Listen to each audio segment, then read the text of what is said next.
So the theme, so my name is Shahed Adam, and then hopefully I can speak to you guys later, we meet or whatever.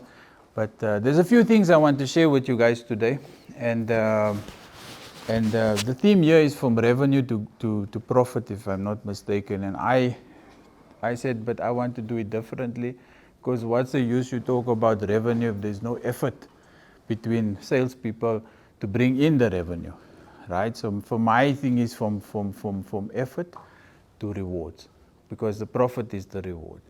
So that's where I wanted to start, and I want to focus on a few things. So one is behaviors, entrepreneurial behaviors, but essentially sales behaviors. The second thing I want to touch on is like a growth model. And the third thing is a quick assessment of how you actually where you in your practice. And let's see if we have time, we can do a little exercise in the end. So I want to start, I know we had a blip earlier on. The blip was when the load shedding, or I don't know, maybe the lights went or whatever. So I had to improvise, and I thought, let me share the joke because other guys loved it. So I said, let's share it with you also. And why be now so selfish with the jokes?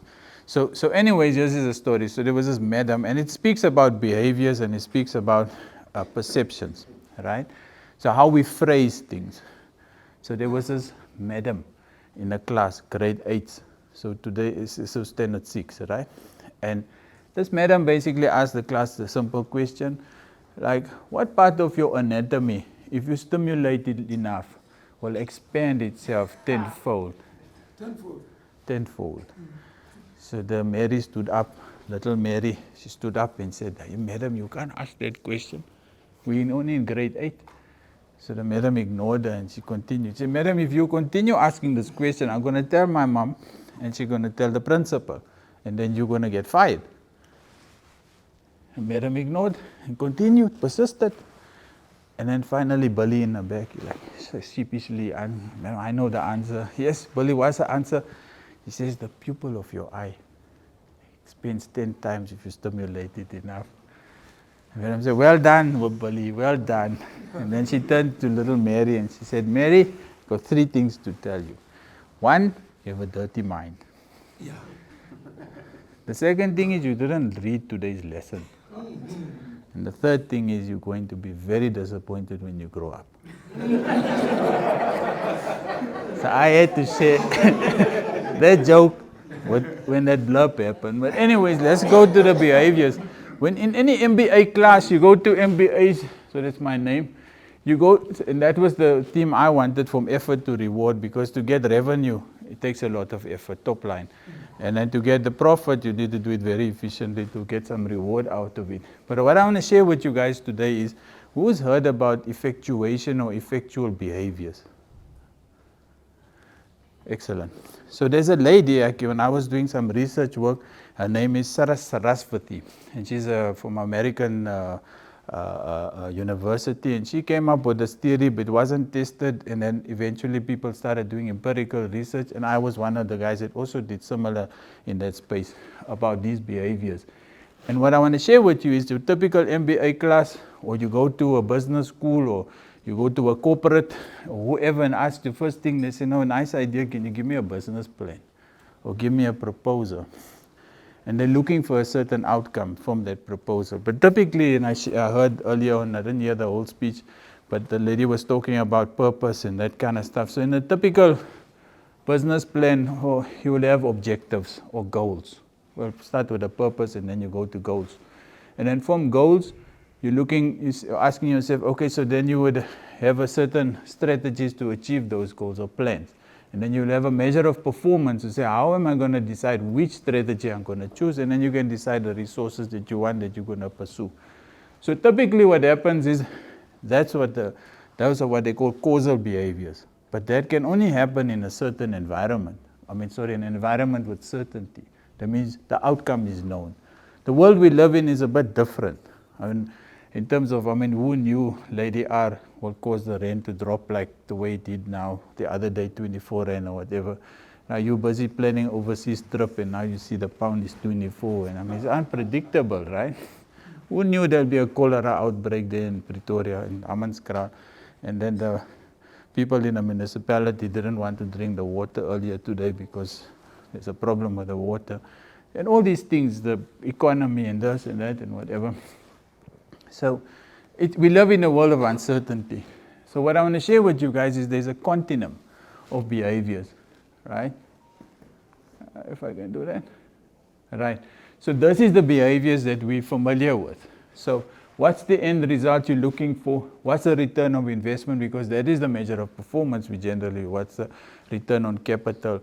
Or the smart actuaries, we have one in our room, an old colleague of mine, and they will tell you, no, looking for, value of new business or economic value or whatever. That's a measure of performance. The other thing important in corporates and in business, you look to risk mitigate. Like what can go wrong? Let's figure out how to contain ourselves. But it can only work in an environment where you can predict. So I can predict something with certain certainty. And then the other thing we always learn is market segmentation. So who's your customer? Who are you talking to? Why are you talking to that customer? What's the feature about that customer? That's the idea, your market segmentation. The things I want to share with you today is a different set of behaviors, which is lady term effectual behaviors. So what she says is entrepreneurs or salespeople in an environment of uncertainty. So this is a continuum. It doesn't have to be this way. It doesn't have to be that way. It can be a mix of the two. But it's behaviors that we were not familiar with or we're not familiar with. But practically we're doing this. As entrepreneurs, as salespeople, this is sometimes what we do. We begin not with the end in mind, but we begin with what she calls the bird in the hand principle. Is what resources do I currently have? And what are the possibilities that I can create with what I have? So that is the beginning point. And what does it mean? Who I am. What do I know? Who I am, my personality, my traits, all those kind of stuff, right? What are my values?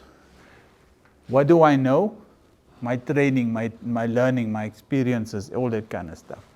And who do I know is very important. Who's your networks? Who are you talking to? Who's the people that you know that could assist you in creating whatever you want to create? So they look at possibilities. On the other hand, this side we have return on investment, remember, as an example, as a measure of performance in designing the strategies. The alternate to that, not necessarily an opposite, but alternate to, is affordable loss. What am I willing to lose? What have I got to lose? And you make a measure of assessment in terms of that, which is a different logic to a logic of return of investment. The other thing is what she terms the lemonade principle.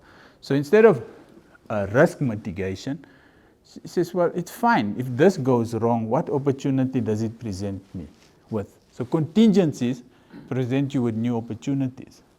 And then you keep on building on that. So that's a different logic. But it does require a sense of control, right? Controlling behaviors. So you find these entrepreneurs, they want to control everything. And it's like typical salespeople, they want to control the entire value chain, even the underwriting decision, even maybe the product should be structured, and that kind of stuff. And then the third one is where people talk about market segmentation or businesses.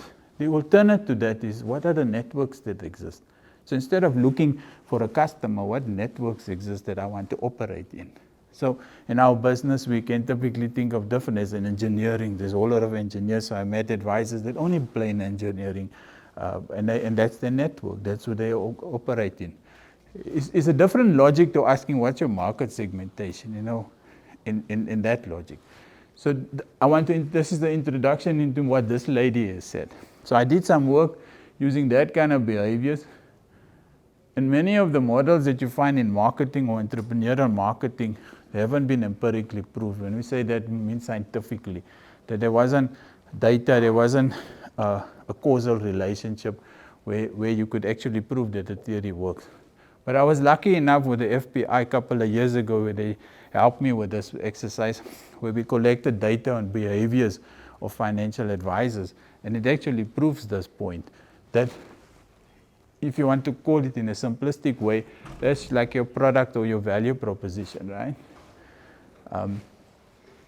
There's chair over here, so if you want to, okay, right? If you want to a product, you have an effectual network. It's not a network that maybe already exists. It's a network you can create yourself, because networks never just came about. It was created by a set of people, buyers. What is a network or market?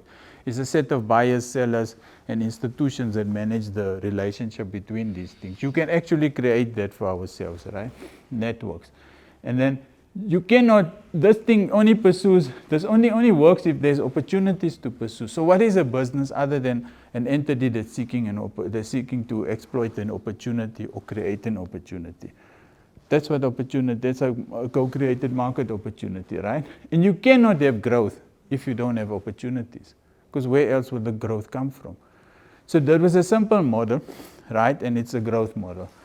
And then how my time is? How's it? Okay, 10 minutes. So, so yeah, as I moved very quickly through this stuff, right? But then what I came across this other thing in terms of, so the logic of what I'm sharing with you, we can talk about revenue and profit, or effort and reward. And this is a quick assessment that you could look at and say, where actually are you spending your time? And the reward levels of rewards that you get from the effort that you're exerting in the places you're playing in. So, initiate means the opportunities you're sitting with. What are those opportunities you're sitting with?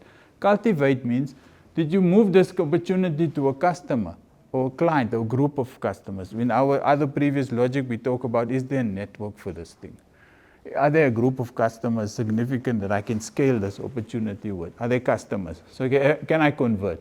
And then from here, you go to manage the relationship. Still high effort, still high time that you spend on this thing. But can I manage this relationship? Am I getting more and more? And then finally, you move that customer over to optimize, is where you kind of still getting the rewards, but you're spending less and less time with annual renewals, maybe, you're getting your updates, etc., but you do your annual renewals and stuff. But what the principle behind this stuff is, you must have an optimum mix of all of this. You can't not have opportunities. It doesn't feed into customers. And you cannot have customers if you haven't managed those relationships to maximize out of them. And then optimize, you can also be scarce on that front. So you need to have an optimal mix in your practice all the time of this. And then you have to evaluate each time where you're sitting with the stuff. So in your bags, there's a pen and a book, right? I hope. Is it correct? Yeah. So in there, if I have 5 minutes, then the quick assessment for you guys is to say, well, let's see, in my practice, if you look at A, you can copy it or whatever you want to do, or you can write it down on the A columns, the A line, is to say where you're spending your time today. If you look at your practice today, am I sitting with opportunities? It's like 60% of the time I'm working with opportunities. Am I actually have a customer that speaks to that opportunity? And have I got customers that I'm now actually getting rewards from, commission or fees or whatever, and I'm spending a lot of time with those guys? Or do I have good customers that are just optimizing the relationship by getting the revenue but little effort? It must sum up to 100%, right? Sorry? Right? It must sum up to about 100%. You could do 25 a piece, but how is that going to help you? Because, you know what I mean? But see what it is, right? I'll give maybe 1 minute, 2 minutes, if we can do that exercise. No, ek vra vir in terms of ABCs, AB, you guys did A, you got more or less your time you're spending. The Tani is here, so the board is going to go up just now. So let's do B. The B, to answer the question to B, is in 6 months from now, or 8 months, or a year from now, what would you like those percentages to be? You answer that question under B. And once you do that one, the question I want to leave you guys with is, so what do you do to move from A to B? What are the behaviors you need? What are the kind of logic that you have to apply in your business to get there? I beat your 5 minutes, ma'am. But we can discuss, whoever wants to discuss the transitioning of the stuff. But this is a quick assessment in your practice to say where you're spending your time, because that is a measure of performance of where your effort is going. And if that way it is, are you getting the rewards, the commensurate rewards? What rewards are you expecting from this thing? And that is with simple, any business practice can share that with you and say, listen, man, well, all the effort we're putting in here, are we getting the commensurate reward? No, then there's something wrong. You need to change the way you're putting your effort in and the time you're spending. Sidra, any questions for me, or can I entertain one or two? I'm happy you got no questions. I hope you understood. Was it of any value? What? Was it any value? 20 minutes, high pitch? Thank you very much for your time. I appreciate it.